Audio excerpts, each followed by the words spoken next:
Bonjour, donc je m'appelle Vincent Piotti, je suis responsable d'exploitation du chemin de fer du Vivarais, une ligne de 28 km qui est convertie au tourisme depuis 1969.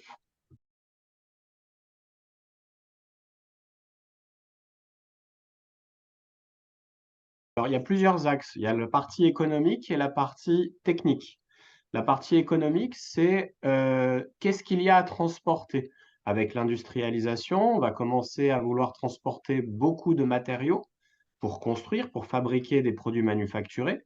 On va vouloir aussi transporter des marchandises lourdes, comme du charbon, qui va permettre de faire tourner ces industries et les machines qui vont permettre de construire. Donc la notion de transport de masse en termes de poids, de volume est très important. Ensuite, l'évolution technologique majeure, c'est non pas l'invention de la machine à vapeur, qui existe déjà, mais c'est bien le perfectionnement que Marc Seguin, un Ardéchois natif d'Annonay, pas très loin de chez nous d'ailleurs, qui est un descendant des frères Montgolfier. Cet ingénieur vraiment a un génie formidable, puisque tout au long de sa vie, il va chercher à améliorer et pas à inventer, mais à améliorer des principes techniques qui existent. La puissance d'une machine à vapeur, attention, je parle de machine à vapeur, ce n'est pas spécifique aux locomotives dont je vous parlerai juste après. Mais la machine à vapeur, elle est grande consommatrice de vapeur et sa puissance va dépendre de la quantité de vapeur qu'elle est à même de produire et donc de consommer derrière. Le principe de Marc Seguin, il est assez simple, c'est lorsqu'on a un certain volume d'eau à chauffer, on utilise une grande casserole, on met une flamme dessous, hein, comme sur une gazinière ou sur une plaque chauffante, et il va falloir un certain temps pour chauffer ce volume d'eau, parce que la surface de contact entre la chaleur, la source de chaleur et le volume d'eau est déterminée par la taille de votre casserole. Si vous prenez la même quantité d'eau dans une casserole encore plus grande avec une surface de contact encore plus grande, vous allez améliorer le temps de création de cette vapeur. Donc Marc Seguin se dit la machine à vapeur, elle existe, elle a du potentiel, mais il faut trouver une solution pour créer cette grande quantité de vapeur en un temps très court. Donc son idée, ça va être de traverser la masse d'eau par une quantité déterminée de tubes qui, eux, sont creux par nature. La chaleur, la fumée de combustion du charbon va traverser ces tubes, ça va chauffer l'intérieur du tube et l'eau qui est en contact de toute la circonférence du tube va créer un échangeur thermique d'une surface exponentiellement plus grande que la simple casserole de grand-mère.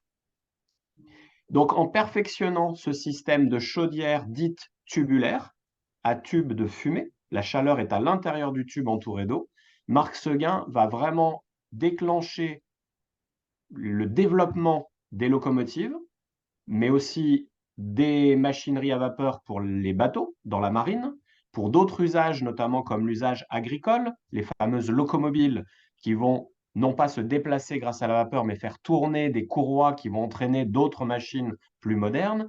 Tout cela va être permis par l'avènement de la technologie de la chaudière tubulaire.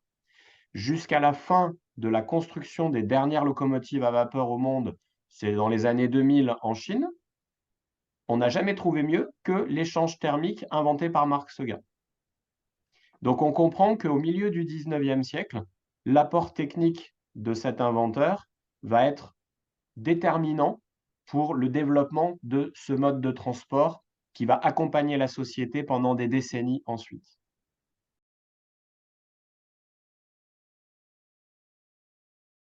Alors, tout est une question de relatif. Il faut bien voir aussi en termes de contexte, d'époque, tel pays par rapport à tel autre, tel bloc, ce ne sont pas les pays modernes qu'on connaît aujourd'hui. Il s'est passé plus de 100 ans depuis cette époque. Le chemin de fer a connu un vrai essor en Angleterre. Les premières locomotives, comme on peut l'entendre aujourd'hui, hein, les locomotives qui ressemblent aux locomotives à vapeur qu'on trouve dans les musées aujourd'hui, sont pour la plupart nées en Angleterre. Mais d'une idée de l'utilisation de la force de la vapeur qui est à l'origine française. C'est un célèbre Denis Papin qui a eu cette idée de voir le couvercle de votre casserole bouger quand l'eau bout. Et il s'est dit, mais il y a de l'énergie qui soulève quelque chose, il faut essayer de capter cette énergie pour transformer cette énergie en force, en mouvement et en déplacement d'un moteur finalement, d'une mise en mouvement. Mais les locomotives anglaises avaient ce handicap de faible distance, de faible parcours parce que peu d'autonomie. Et Marc Seguin va piquer l'idée des Anglais pour la perfectionner en montant une chaudière tubulaire sur une de ces locomotives, qui avait encore des roues en bois, hein. On est vraiment à la préhistoire du chemin de fer à cette époque. On est en 1827-1830 par là. Les locomotives à l'échelle de l'Europe vont évoluer assez vite avec les idées des uns des autres, en utilisant les brevets des uns des autres, contrairement à ce qu'on pouvait penser, même si les pays ne s'entendaient pas toujours, avec des conflits récents ou à venir, hein, puisqu'en 1870, ça ne va pas bien se passer avec nos voisins outre-Rhin. La notion d'échange technique existe quand même. On n'est pas dans la mondialisation, mais Marc Seguin va échanger avec ses confrères anglais. Il va non pas aller leur piquer les idées, il va échanger et construire, bâtir un raisonnement technique en retour d'expérience. Il faut savoir qu'aussi la technologie, l'outillage, le savoir-faire de l'époque est incomparable avec celui qu'on connaît aujourd'hui. Il n'y a pas de poste à souder au XIXe siècle. Le seul assemblage de deux tôles se fait par un système de perçage et de rivet à chaud. Donc, pour une étanchéité, une montée en pression, aujourd'hui, on a bien sûr développé les technologies au fur et à mesure des décennies et les guerres mondiales y ont beaucoup contribué, hélas, mais avec une application dans le civil derrière qui est plutôt positive.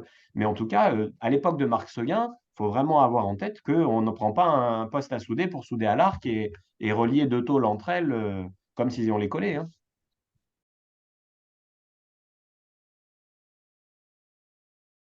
Pour la France, la première ligne de chemin de fer, c'est Saint-Étienne-Andrézieux.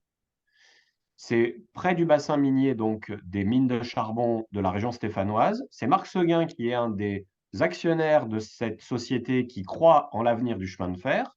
On ne pose pas encore les rails sur des traverses en bois pour maintenir l'écartement. Ce sont des plots en pierre qui sont ancrés dans le sol.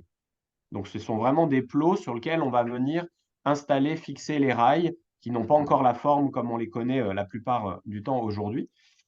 L'usage principal, c'est le charbon, c'est l'avenir.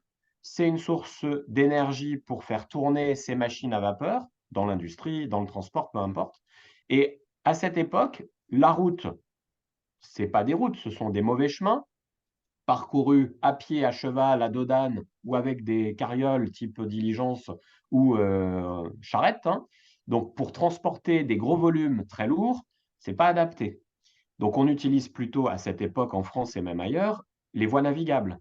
On a les mariniers qui sont sur les berges des grands fleuves et qui vont conduire des attelages sur la terre ferme, mais de plusieurs barges, de plusieurs embarcations qui vont remonter ou descendre les fleuves en fonction des transports. Donc, l'objectif de Marc Seguin, c'est, manque de bol, la mine de charbon, elle n'est pas au bord de l'eau. Donc, il va falloir rapprocher le charbon de son mode de transport. Et l'idée du chemin de fer va naître comme cela. On n'est pas du tout dans un transport de voyageurs pour se déplacer d'un point à un point B. Là, on a besoin d'un outil qui nous permet de transporter des gros volumes, des gros tonnages. On va parler de vitesse. C'est toujours mieux avec le train qu'à la main avec des petits convois, dans des charrettes ou dans des carrioles. Et le but, c'est de remplir les barges, de remplir les bateaux qui vont ensuite naviguer et partir sur d'autres destinations. Très vite, le chemin de fer va devenir une curiosité technique, une nouvelle technologie. Euh, L'État, hein, quelle que soit la forme de l'administration à l'époque, parce qu'on va parler aussi de Napoléon III, hein, il va avoir un rôle très important dans ce siècle-là. Cette curiosité va pousser les élites à réfléchir sur l'usage, et puis il ne faut pas être fou non plus, sur les coûts financiers, les coûts COUTS, mais aussi les coûts COUPS.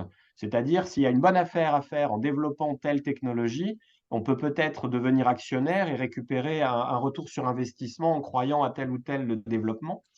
Et en cela, on va voir apparaître des projets parfois un peu loufoques, Mais la première ligne de train de voyageurs dédiée au transport des voyageurs se fera en région parisienne, entre Paris et Saint-Germain, en 1837.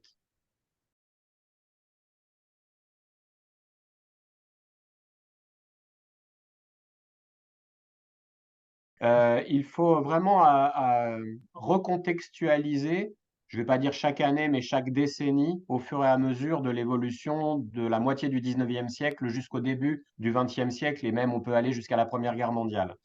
Ces 70 ans-là, ils sont crescendo avec des objectifs qui vont converger ou diverger. L'État, quelle que soit donc l'organisation de la République ou de l'Empire, va avoir à cœur d'avoir une forme d'unité. Un train n'est pas égal à un autre train. Il n'existe pas de normes à cette époque. Il peut y avoir des différences d'écartement de rails, de profil de voie. Ça peut être finalement un puzzle dont les morceaux ne s'assemblent pas entre eux. Et l'État va jouer très vite un rôle fédérateur, hein, y compris pour garder le pouvoir sur l'ensemble du territoire et avoir une forme d'échange équitable. Ça sera encore plus vrai sous la République à la fin du 19e siècle, avec un plan qui sera le plan Freycinet. On aura l'occasion d'en reparler un petit peu après. L'État devient un peu l'arbitre et devient un peu le garant de quelque chose qui, quels que soient les capitaux ou les investisseurs qui s'entendent ou pas d'ailleurs, bah, à l'arrivée, les utilisateurs, le pays, puissent en profiter. Donc il y a quand même cette volonté d'harmoniser.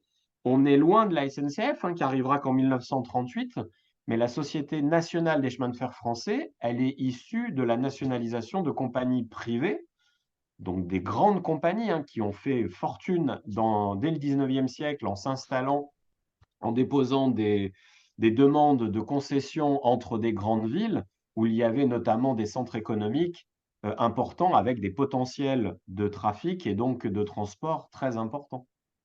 Mais l'État est intervenu à plusieurs reprises, de 1842, même beaucoup plus tard, sur des classements de lignes d'intérêt général à l'échelle du pays, à l'échelle départementale, intérêt plus local, donc d'autres lois où les financements ne sont plus de l'ordre de l'État, mais des collectivités locales. On ne les appelle pas comme ça à l'époque, mais c'est un peu ça l'idée.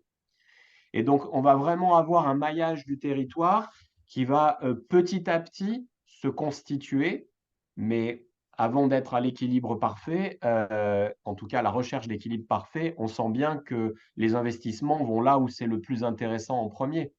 Donc, si on ne cite qu'une grande compagnie du sud-est de la France qui est le PLM, de Paris à Lyon et la Méditerranée, c'est pas Marseille. Beaucoup de gens ont tendance à dire Paris-Lyon-Marseille. Non, c'est tout l'arc méditerranéen. Bon, bah, le PLM a vraiment compris qu'il fallait relier les grandes villes et avoir un axe de développement dans le quart sud-est de la France qui était vraiment spectaculaire en termes de rythme de développement.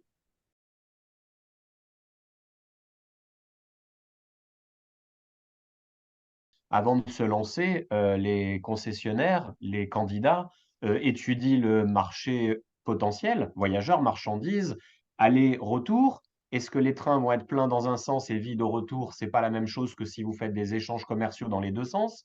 Ça dépasse le cadre du ferroviaire. C'est vraiment une étude de marché avec les potentiels au sens vraiment multiple hein, que représentent les alentours. Le chemin de fer, il faut vraiment avoir à l'idée qu'aujourd'hui, dans notre société, on pense à un train vapeur qui roule pas vite, qui fait tortillard un peu taco. Euh, Au milieu du 19e siècle, le chemin de fer, il est vu comme la fibre d'aujourd'hui. C'est-à-dire que quand on a une connexion avec la fibre, l'échange d'informations est quasi immédiat. Bon, bah, le chemin de fer, même s'il roulait à 25 ou 30 km/h en 1850, il est hyper rapide par rapport à une diligence ou un attelage où on doit changer les chevaux tous les X heures parce que les chevaux n'arrivent pas à tenir la distance. Et des distances d'une cinquantaine de kilomètres, il y a certaines régions, suivant la topographie des lieux, c'est 8 heures de voyage. Donc ça veut dire que vous ne faites pas l'aller-retour dans la journée. Les conditions, les développements, les déplacements de personnes n'ont rien à voir avec ce qu'on connaît aujourd'hui. À tel point que la médecine s'était penchée sur le sujet. On ne connaissait pas de telle vitesse pour le corps humain. Et certains médecins, c'est une notoriété publique à l'époque, qui étaient parfois engagés politiquement parlant à l'opposé du gouvernement qui proposait tel ou tel projet, accuser le chemin de fer d'atteindre des vitesses que le corps humain n'allait pas supporter, avec des déplacements d'organes au centre du corps, que le rythme du train pouvait éventuellement effrayer les vaches, qui ferait tourner le lait au moment de les traire. Enfin, le sifflet, la vapeur, enfin, tout ça crée une forme d'agitation dans la société qui est à la hauteur du bouleversement que le train amène.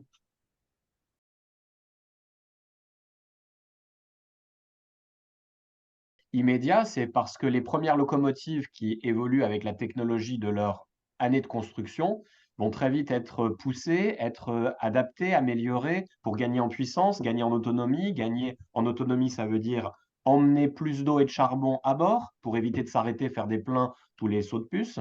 On va être vigilant sur le tonnage. Les trains s'allongent, il va falloir modifier le freinage, puisque si le train est plus long et plus lourd, il va falloir aussi pouvoir arrêter cette masse en mouvement. Donc la technologie ne va cesser de progresser, de se perfectionner et va accompagner le développement du chemin de fer. Ce qui va vraiment mettre un frein à ces développements-là, ce sont les conflits comme la Première Guerre mondiale. La Première Guerre mondiale va vraiment bouleverser le développement et les projets qui étaient en cours en 1913-1914.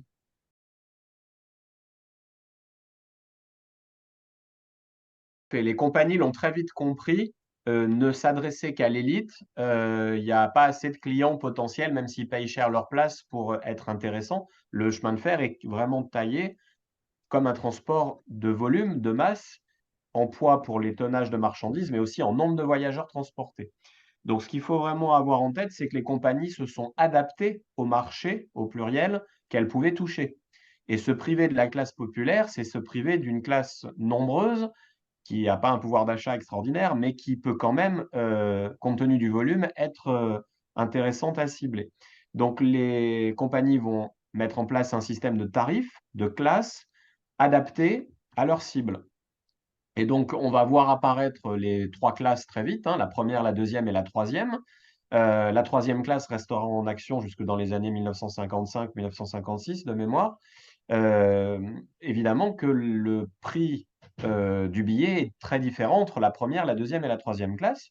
En première classe, vous êtes à l'aise, vous avez de l'espace, vous avez des rideaux, vous avez le chauffage, vous avez des aménagements de confort qui sont déjà un peu moindres en seconde, même si ça reste sympathique, et qui ont complètement disparu en troisième classe.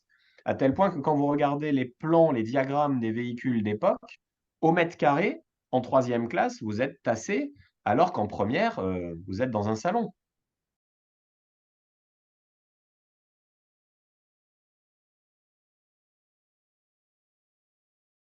Bah, on va vraiment constituer le réseau français en étoile autour de Paris, avec des grands axes.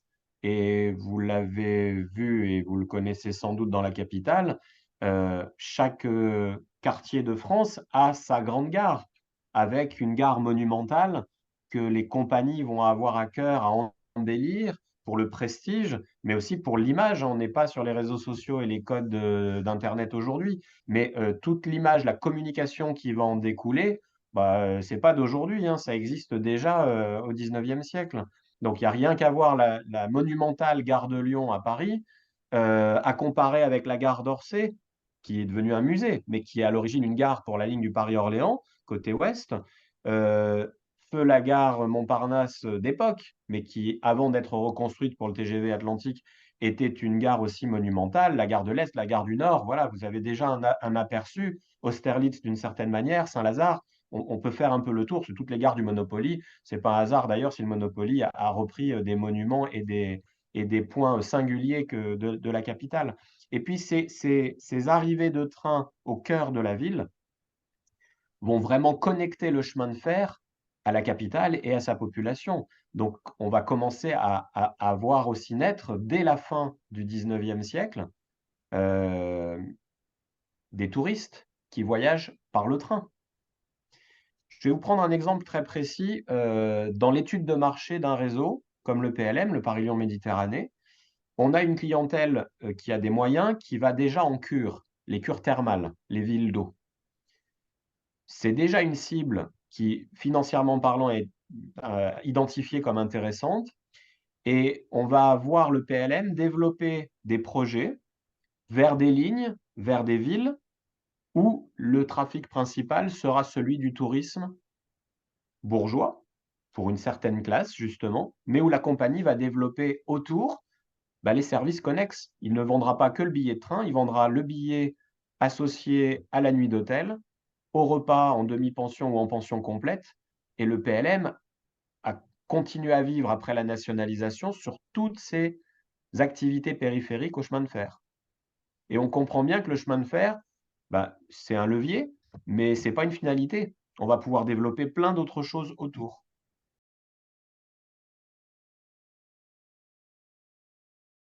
Alors, je vais même faire un préambule à la réponse, c'est que face à l'engouement du chemin de fer, qui est de notoriété publique, chaque strate de la société va mettre son grain de sel et va essayer de tirer la couverture à elle, en fonction de ses propres intérêts, de ses propres besoins ou du développement qu'il permet. Il ne faut pas qu'on oublie l'armée dans le lot. C'est-à-dire qu'il y a des lignes qui vont être construites et imposées à des compagnies avec des intérêts stratégiques et militaires.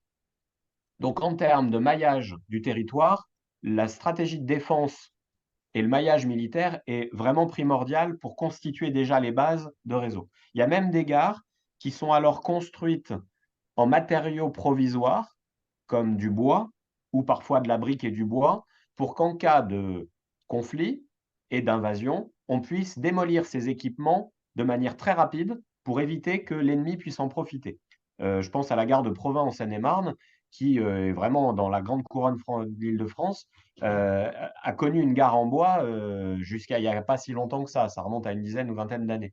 Mais c'est vraiment quelque chose qui est dans la génétique du chemin de fer depuis le départ.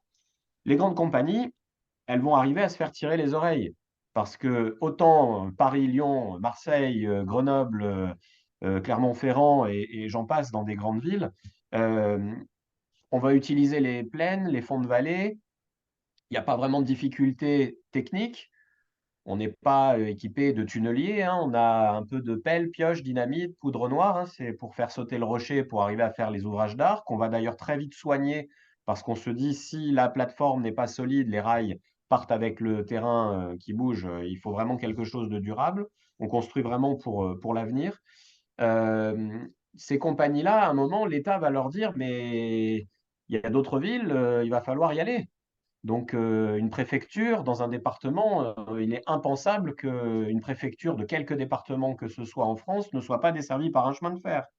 Vous vous rendez compte, les notables du territoire se retrouvent à l'écart du progrès, à l'écart du développement économique, de tout ce que cela comporte pour la vie de la cité.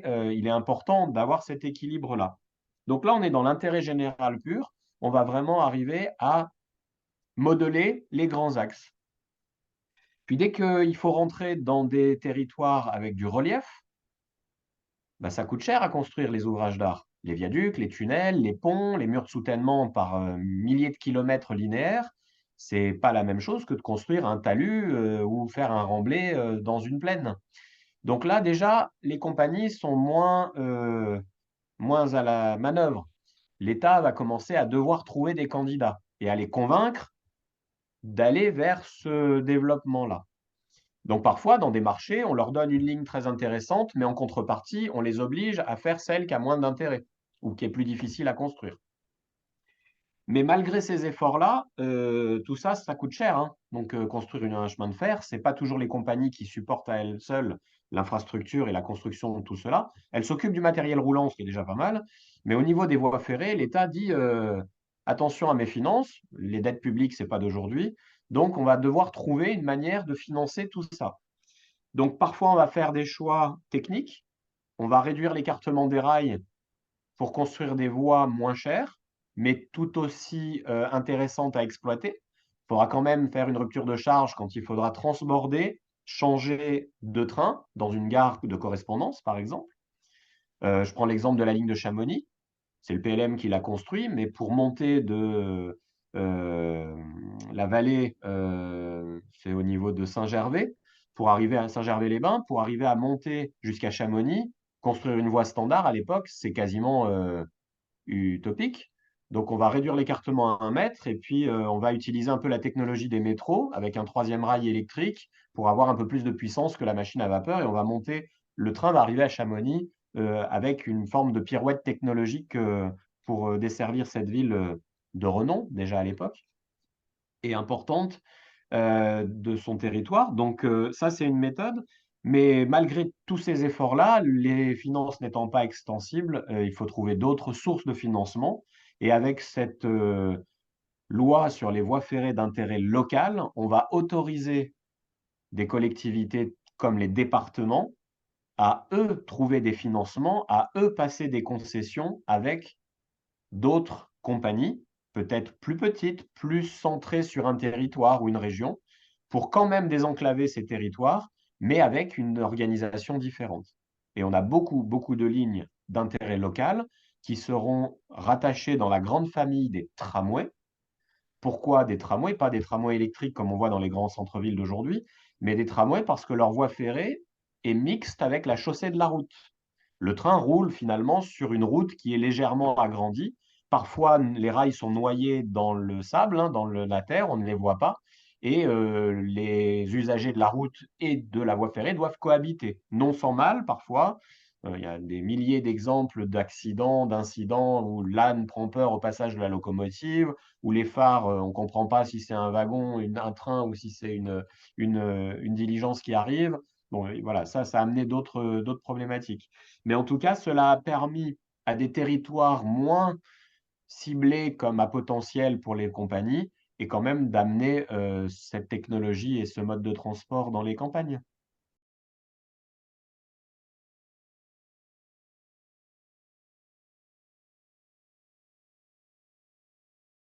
Alors, au niveau de la toile d'araignée des voies ferrées en France, il faut vraiment presque comparer tous les 10 ans l'évolution du maillage ferroviaire.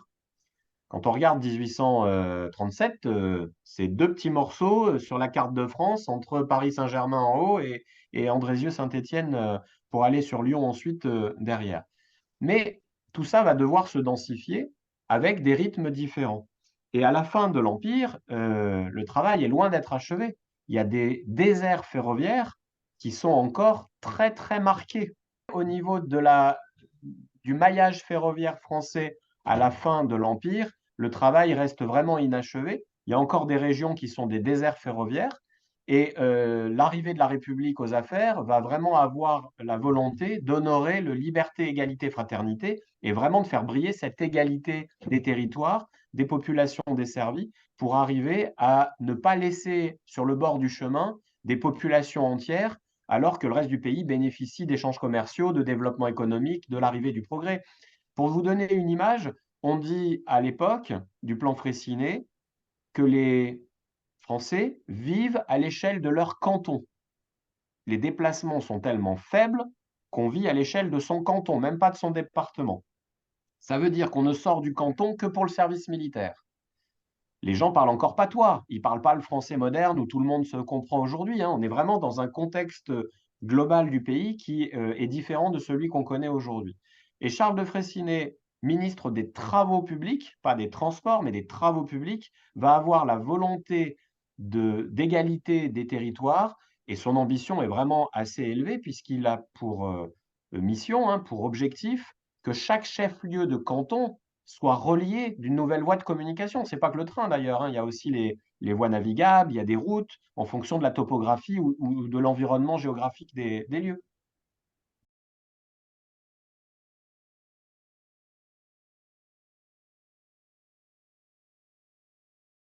On est déjà dans des régions assez difficiles d'accès et à l'époque, des régions dans lesquelles on a déjà compris que capter l'eau qui tombe des montagnes, de la fonte des neiges, d'un glacier, pouvait être une source d'énergie en faisant tourner des turbines en bas d'un barrage. Donc, si vous faites un train électrique, c'est que déjà vous avez une source d'énergie, d'électricité quelque part. Euh, on va faire un petit parallèle en ville. On va voir aussi, en parallèle du développement des chemins de fer, arriver à la fin du 19e siècle, le développement des tramways, mais aussi l'essor du métro. Et le métro, on ne va pas mettre en route une machine à vapeur qui crache du charbon dans des galeries souterraines. Donc, il fallait bien trouver une autre technologie. Tout ça va converger dans différents types de techniques, avec l'évolution des conducteurs au sens électrique, hein, pas des conducteurs qui conduisent leur tram ou leur train. On va vraiment voir évoluer entre différents ingénieurs des technologies industrielles qui vont être transposées, adaptées au ferroviaire. La puissance d'un moteur électrique va très vite être indiscutablement privilégiée par rapport à la puissance d'une machine à vapeur, notamment pour tout ce qui concerne la transmission de l'effort. Donc, quand on va parler de courant continu, avec du 600 volts, 700 volts, 800 volts, on n'est pas du tout dans le 1500 volts continu de la SNCF aujourd'hui ou du 25 000 volts alternatif. Il faudra encore quelques décennies avant d'arriver à cela. Mais on va petit à petit faire des prototypes sur des petites lignes qui vont servir un peu de banc d'essai. Et puis progressivement, on va voir se développer des lignes électriques avec plusieurs modes d'alimentation. Le troisième rail avec un frotteur, comme le métro. On va avoir aussi la caténaire, le fil électrique, qui est suspendu au-dessus des rails avec différents systèmes de captage.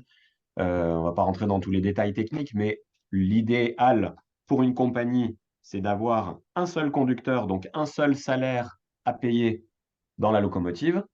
Quand une locomotive à vapeur en a deux, celui qui conduit, c'est celui qui règle la vitesse. Il s'appelle le mécanicien. Il s'occupe de la mécanique, de l'embiellage, du graissage des bielles.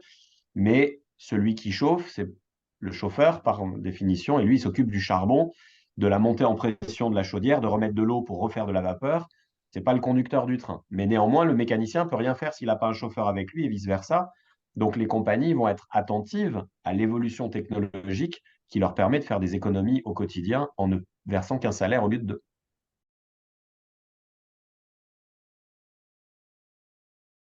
Ça dépend les périodes, ça dépend les lignes concernées. Sur Chamonix, l'objectif n'était pas une recherche de vitesse, c'était vraiment accéder à la ville avec des rampes qui montaient à 90 pour 1000. C'est 9% euh, en ferroviaire à adhérence. Quand vous atteignez du 40 pour 1000 simple adhérence, c'est-à-dire il n'y a pas de crémaillère, il n'y a pas de roue dentée avec un rail supplémentaire à cran pour un engrenage, c'est quasiment impossible. Donc, vous avez vraiment cette possibilité-là avec l'électrique d'un développement différent et donc d'un tracé. La ligne de Chamonix n'a pas été faite pour un train à vapeur qui a été électrifié plus tard. C'est vraiment une ligne qui a été faite pour être exploitée dans des conditions optimales dès le début en électrique.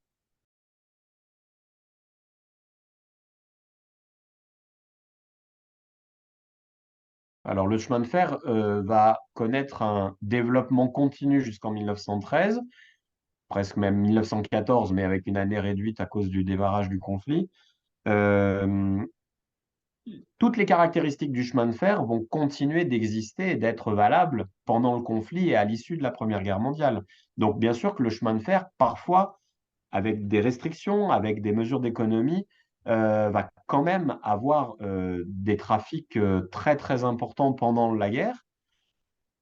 Et puis, pour la reconstruction derrière, bien sûr. Donc, le chemin de fer va continuer de jouer un rôle majeur. Mais il y a un autre mode de transport qui va être complètement déstabilisé, en tout cas, va bénéficier finalement des expériences de la guerre. Je parle d'expériences technologiques, c'est l'automobile. Comparer les voitures automobiles routières d'avant la Première Guerre mondiale et des années 20, euh, c'est quasiment incomparable. Et bien sûr que toute la société dans son ensemble, y compris dans l'industrie, va aussi évoluer.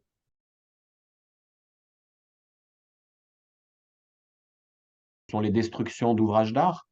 Le réseau est vraiment mutilé, euh, morcelé, et il va falloir arriver à progressivement reconstituer. Ça prend du temps, il n'y a pas les moyens modernes de construction du 21e siècle, et il va falloir arriver petit à petit à reconstituer l'ensemble des lignes.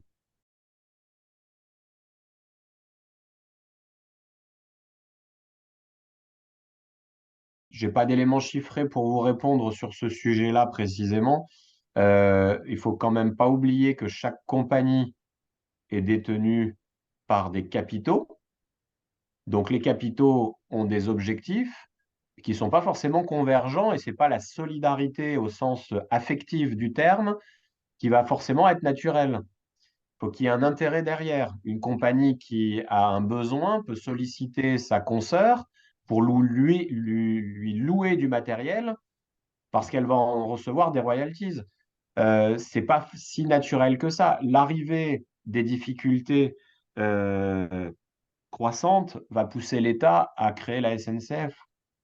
Si vous prenez, je sors de l'exemple de la Première Guerre mondiale, mais si vous prenez l'exemple de la Compagnie de l'Ouest, la Compagnie des chemins de fer de l'Ouest qui est vraiment côté Bretagne, ben, elle n'attendra pas la Première Guerre mondiale pour avoir des difficultés et l'État va devoir venir à son secours pour sauver le chemin de fer dans cette partie-là de la France. Et la Compagnie de l'Ouest va être absorbée par une société publique qui sera la Compagnie des chemins de fer de l'État. Et on voit dans l'ouest de la France la Compagnie de l'Ouest disparaître au profit de la Compagnie de l'État.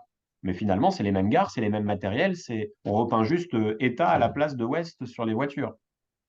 Donc il y a déjà des difficultés suivant les projets, les régions. Il y a des régions plus riches que d'autres et qui ont de plus grandes ressources que d'autres.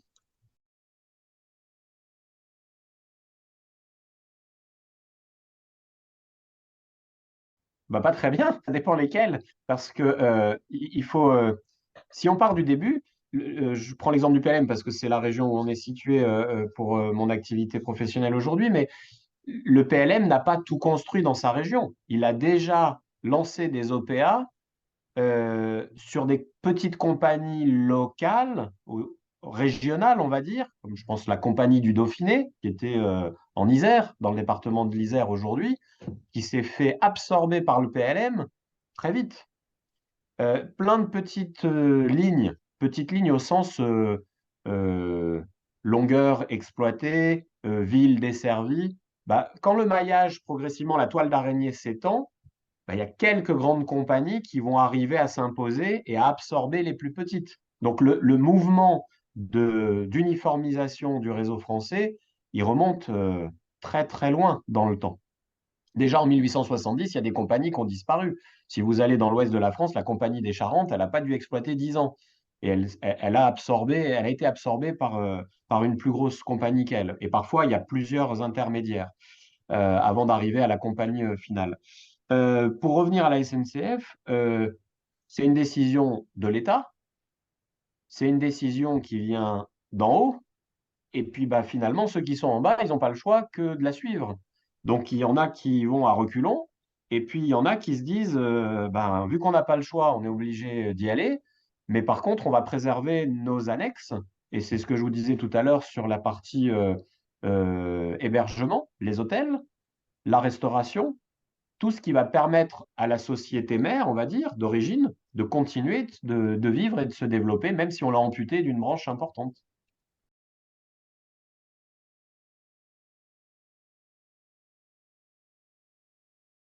Il faut remonter à leur naissance pour comprendre leur chute finalement. On a dit précédemment, les lignes ont été construites avec beaucoup d'attention, les infrastructures, pour durer.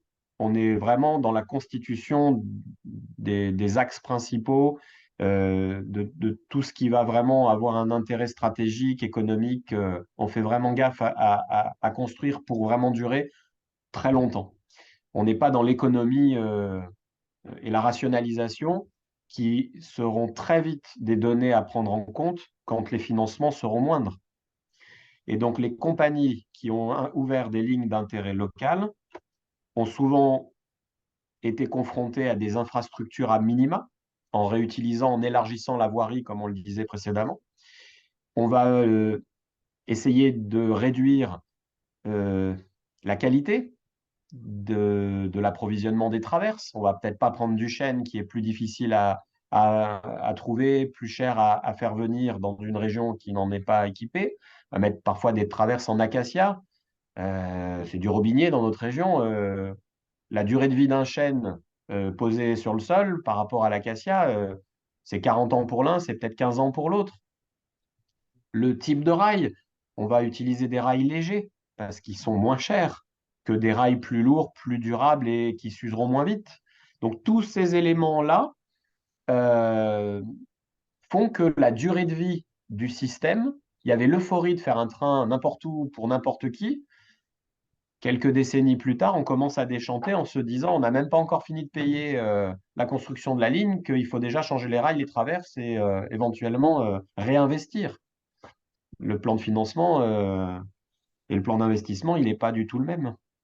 Donc bien sûr que dans les années d'entre-deux-guerres, il y a eu un vrai coup d'arrêt dans plein de lignes qui étaient fragiles et qui n'ont pas pu réinvestir ou se remettre à niveau. Donc ça, c'est un vrai, vrai sujet. Et puis, petit à petit, la route commence à être une forme de concurrence qui a l'avantage d'aller desservir le client directement au pied de sa porte, alors que le chemin de fer, il est bloqué dans sa gare. Quand la gare est à 4 ou 5 kilomètres du centre du village, parce que techniquement, on ne pouvait pas amener la gare près de l'église ou de la mairie, bah forcément, la rupture de charge en dissuade certains et les clients se détournent du chemin de fer.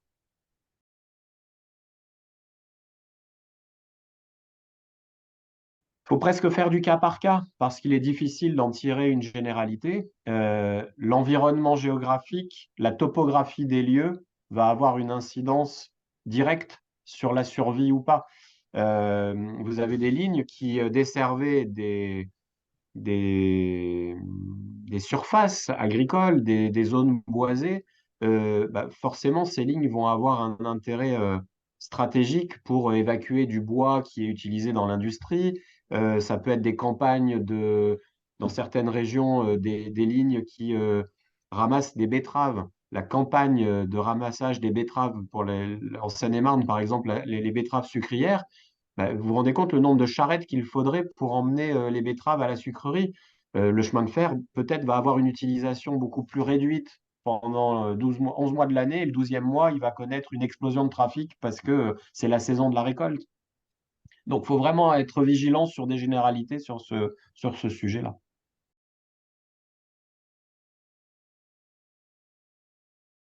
La SNCF était toute jeune, donc il y avait aussi une nouvelle organisation à trouver dans des conditions exceptionnelles, donc ça n'a pas été une mince affaire. Les cheminots ont vraiment été à leur poste et ont joué un rôle très important, notamment dans le ravitaillement des populations. C'est des choses, il y a eu un très gros mouvement de, de résistants dans les cheminots, quelles que soient les régions, avec une organisation très différente en fonction de l'époque de la Deuxième Guerre mondiale qu'on considère, bien sûr. Il y a eu une véritable, euh, comment on peut dire, l'intérêt pour le système ferroviaire, il a été multiple, aussi bien de l'occupant que des autorités des différents territoires de chaque côté de la ligne de démarcation et la stratégie euh, pour ravitailler le front, pour éventuellement assurer la vie de tous les jours aussi derrière, le chemin de fer a continué d'avoir ce rôle vraiment important. La, la Deuxième Guerre mondiale a créé un tournant parce qu'il y a eu déjà beaucoup encore de dégradation du réseau avec encore des trous, des ouvrages abîmés, des reconstructions nécessaires.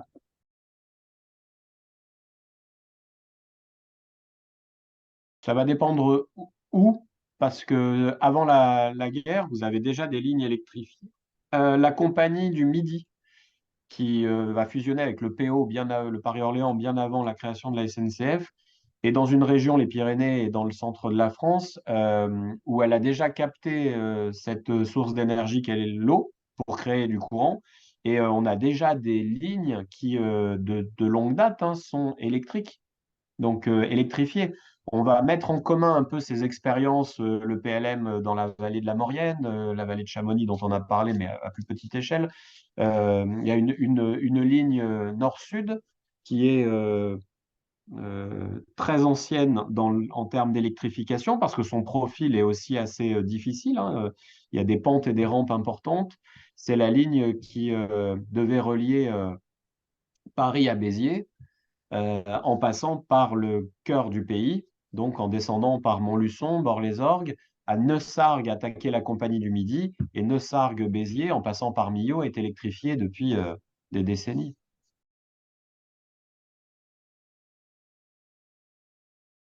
une bonne question. Je pense que on va encore parler d'image de communication et du coup, de carte de visite dans l'export à l'étranger, de savoir-faire. Ça dessert pas que le chemin de fer à l'instant du record. C'est la société, les ingénieurs, tout ce qui va à côté. Je vais vous prendre un exemple qui est assez illustratif de cette évolution. Euh, En 1955, on a deux locomotives officiellement qui battent le record du monde de vitesse en France, qui est de 331 km/h. Il y a une locomotive de type BB avec 4 essieux et une locomotive du type CC 2 fois 3 essieux, de deux constructeurs différents. Tout le monde se doute qu'il y a une machine qui a roulé plus vite que l'autre, mais pour pas influencer et pas avantager un constructeur vis-à-vis de l'autre, officiellement, elles ont atteint exactement la vitesse record de 331 km/h. On est en 1955. Il faut attendre le TGV Sud-Est, le TGV Orange en 1981 pour battre le record du monde de vitesse et n'arriver qu'à 380 km/h. Pourquoi entre 1955 et 1981, il ne se passe rien de visible et qu'à l'arrivée, on bat le record de si peu? Finalement, la marche, elle est vraiment assez réduite entre 331 et 380. Mais en fait, ce n'est pas le train en lui-même qui en est vraiment la raison, c'est son infrastructure. Bien après, on retrouve ça dans n'importe quelle littérature sur la vitesse ferroviaire, euh, en 1955, ils auraient pu frôler la catastrophe au niveau de la voie, au niveau de la captation du courant, des conditions de freinage. C'était vraiment héroïque et ils avaient atteint quelque chose. D'ailleurs, les Américains avaient dépêché un avion pour venir filmer une catastrophe ferroviaire en direct, hein. Ils s'attendaient vraiment qu'en 1955, ça soit la catastrophe. Mais il a fallu plus de 30 ans, près de 30 ans en tout cas, pour arriver à mettre en accord tous les paramètres jusqu'à bien sûr la technologie du train en lui-même, hein, puisque le TGV n'a rien à voir avec les locomotives des années 50, avec des simples voitures accrochées avec un crochet et une vis derrière. Mais tout cela a nécessité une évolution globale du système. Et puis en 1981, c'est la première fois qu'on a un train qui roule sur une voie dédiée. C'est-à-dire que la ligne à grande vitesse, elle est raccrochée au TGV. Le TGV sur une ligne standard, c'est pas un TGV, c'est un train comme un TER, comme un train de tous les jours. Il roule vite parce que l'infrastructure a été étudiée et calculée pour lui. En 1955, ce n'était pas le cas. Il roulait sur une voie d'utilisation régulière.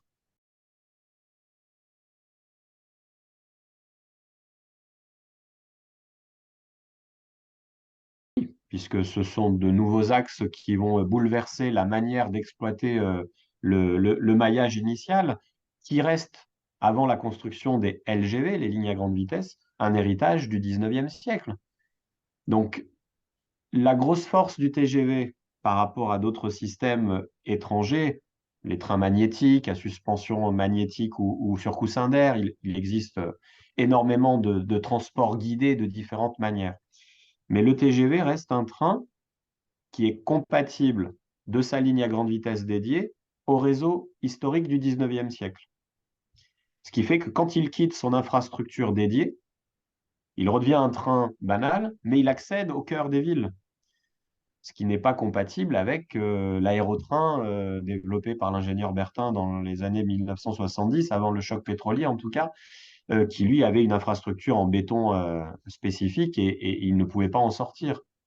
Et ça aurait nécessité vraiment des aménagements d'infrastructures colossaux pour arriver à le démocratiser à l'échelle du territoire. On repartait presque de zéro en termes de maillage. Donc c'est sûr qu'aujourd'hui, si on continue de construire des grandes lignes à grande vitesse, ça a un impact sur l'aménagement du territoire, c'est une évidence. Oui.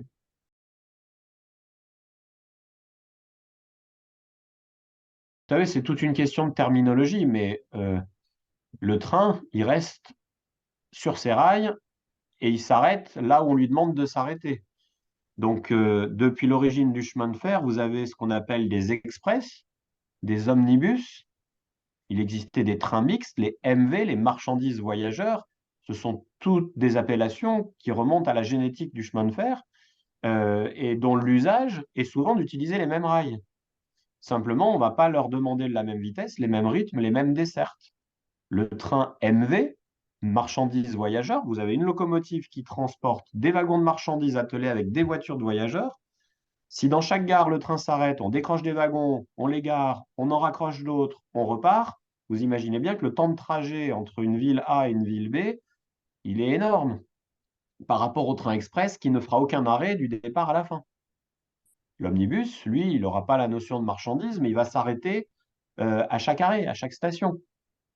Donc, votre TER, train express régional, c'est ni plus ni moins qu'une appellation moderne de l'un des modes dont je viens de vous parler. Et le TER, train express régionaux, va rentrer en compte dans le monde moderne d'aujourd'hui. Qui finance quoi? Qui a la compétence transport? Pour quelle finalité? Est-ce que c'est la région? Est-ce que c'est le département? Est-ce que c'est l'État? À quelle échelle? On a les trains intercités. Alors, je ne sais même plus aujourd'hui, en 2023, comment on les appelle, ceux-là, puisqu'ils changent de nom à peu près tous les 2 ans. Mais c'est de la communication. Sur le fond, les voitures corail des années 70-80 continuent d'être peintes et modifiées, mais c'est toujours des voitures corail, confort sur rail, hein.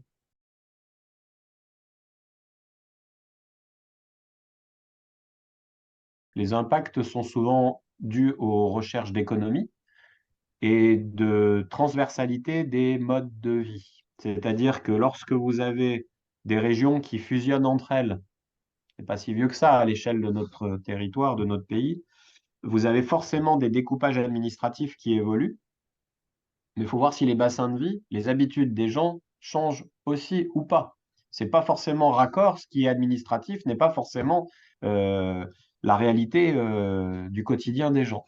Et donc au niveau de ces impacts, euh, c'est l'opposé de ce qu'a essayé de faire l'État au XIXe siècle, d'uniformiser, d'équilibrer, et que finalement le service soit continu d'une région à l'autre, quelle que soit la zone géographique concernée. Avec la décentralisation, une région riche face à une région pauvre, en termes de ressources, hein, j'entends, ou de nombre d'habitants, ne va pas avoir la même force d'action sur son territoire que sa voisine. Et on va déséquilibrer la recherche du 19e siècle qui était d'équilibrer et d'uniformiser. Et donc, quand on a des liens ou des liaisons interrégions, bah, qui supporte quoi? Est-ce que c'est la région la plus riche qui supporte tout pour sa sœur et ainsi permettre aux populations d'avoir un service public à la hauteur? Et si les régions ne s'entendent pas, y compris dans les couleurs politiques, bah, on peut arrêter des financements et le service s'arrête. Et les populations, du coup, en pâtissent. Donc, il existe dans toutes les régions de France des associations, des fédérations d'usagers qui militent pour le maintien, pour la non-suppression, pour la réouverture de lignes, qui parfois sont transversales ou internes à une région.